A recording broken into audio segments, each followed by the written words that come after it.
Inovácia kaprových prútov v tribalovej rade TX4A je tu. Priatelia, momentálne sa dívame na za mňa asi najviac sexy prút v strednej cenovej kategórii, ktorý Rybárstvo v túto chvíľu ponúka. Práve inovácie typu Diaflash technológie, Biofiber technológie alebo technológie HPC Nanosheet umožňujú tomuto prútu, aby bol naozaj tenký, s nádherným, ale nádherným blankom, ale naviac dostatočne silný na to, aby zdolal aj tie najväčšie dunajské alebo aj balatonské kapre.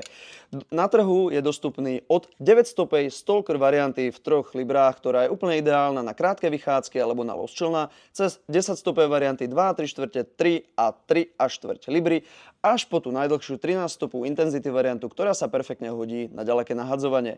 Sú to prúty v strednej cenovej kategórii, to znamená perfektne sa hodia v kombinácii s navijakmi Shimano Speedmaster alebo Shimano Ultegra XTE a XSE a už teraz ich nájdete na e-shope www.mmrybarstvo.sk alebo tu v Komárne na Kamennej predajni. Takže pokiaľ premýšľate o novom luxusnom kaprovom prúte, prídite do Rybárstva a vyberte si Shimano TX4A.